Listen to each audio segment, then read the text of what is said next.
Good morning students. आज हम कक्षा 2 विषय हिंदी फर्स्ट कदम हिंदी पाठ्य पुस्तक का पाठ 13 हाथी और खरगोश। हाथी और खरगोश की कहानी पढ़ेंगे।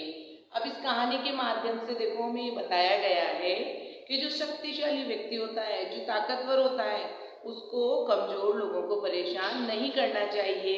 इसमें हमें कहानी में देखो हाथी और खरगोश की कहानी। हाथी सबसे बड़ा जानवर होता है, बहुत ताकतवर होता है, और खरगोश कैसा होता है, छोटा सा जानवर, छोटा सा जीव होता है। हाथी की अपेक्षा ये बहुत कमजोर होता है। तो इस कहानी में जिस प्रकार हाथी खरगोश को परेशान करता है ना, खरगोश के बिल को दबा देते हैं जिससे, लेकिन इसको अपनी गलती का एहसास भी हो जाता है। उसी प्रकार जो शक्तिशाली ताकतवर लोग होते हैं उनको असहाय जो कमजोर लोग होते हैं उनको परेशान नहीं करना चाहिए। अगर गलती से अगर वो ऐसा कर भी दे तो उन्हें अपनी गलती के लिए क्षमा मांगनी चाहिए। ठीक है, तो हाथी और खरगोश की कहानी। सबसे पहले हम पाठ में आए शब्दार्थ, यानी शब्द और उनके अर्थ समझते हैं। पहला शब्द है जंगल। जंगल शब्द का अर्थ क्या है, वन। ठीक है, जंगल जहां पर जंगली जानवर रहते हैं। ठीक है, प्रसन्न, प्रसन्न का अर्थ क्या है, खुश। कुचलना यानी दबाना। पेड़, पेड़ अर्थात वृक्ष। ठीक है बच्चों, तो ये हाथी और खरगोश की कहानी है। और शक्तिशाली लोग, शक्तिशाली व्यक्तियों को, ताकतवर लोगों को अपनी ताकत का घमंड भी नहीं करना चाहिए। तो एक जंगल में एक तालाब था। तालाब पानी जहाँ पर भरा होता है। तालाब के किनारे गीली जमीन के पास है ना में खरगोश रहते थे, झुंड बनाकर। ठीक है, बहुत सारे खरगोश रहते थे और उनके उसी जमीन में, गीली जमीन में उन्होंने अपने बिल बनाकर रखे थे। बिल बने हुए थे उनके, और उसी बिल में वो रहते थे और तालाब के किनारे रहते थे, इसलिए प्यास लगने पर तालाब के पानी से अपनी प्यास बुझा लेते थे।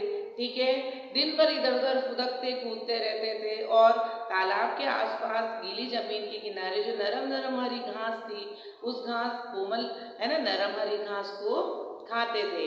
ठीक है, और वापस रात होने पर अपने बिल में जाकर सो जाते थे। सभी खरगोश आराम से रहते थे, खुशी खुशी से मिलकर आराम से रह रहे थे। ठीक है, उसी जंगल में कौन से जानवर आए, हाथी। देखो हाथी आकार में बहुत बड़ा जानवर होता है, बहुत ताकतवर भी होता है। ठीक है, तो उसी जंगल में हाथियों का झुंड में रहने के लिए आ गया। ठीक है, और हाथियों के झुंड में कुछ शरारती हाथी भी थे।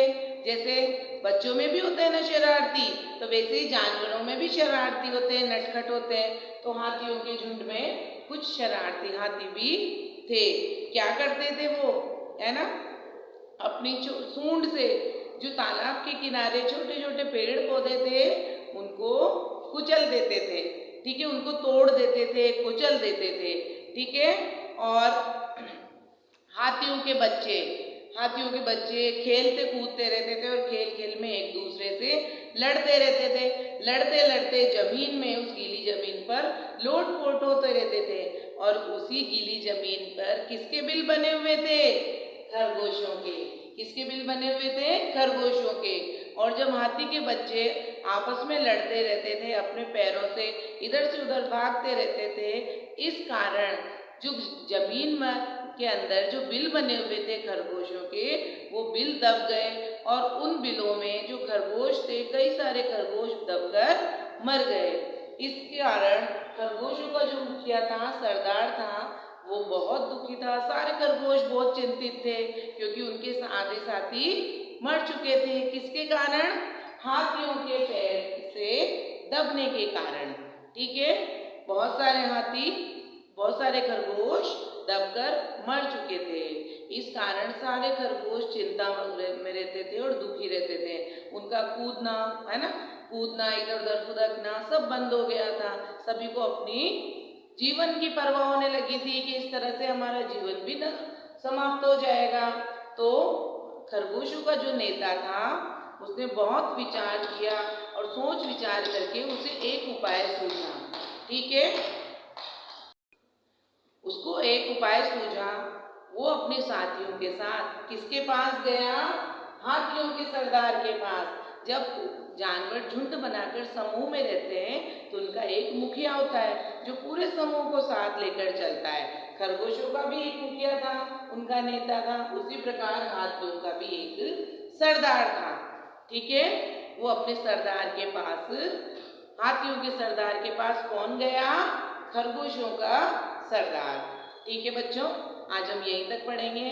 अब उसके आगे कहानी में क्या हुआ, किस प्रकार खरगोश ने अपनी बुद्धिमानी और चतुराई से अपनी इस समस्या का समाधान निकाला, ठीक है, वो हम नेक्स्ट वीडियो में पढ़ेंगे। Thank you.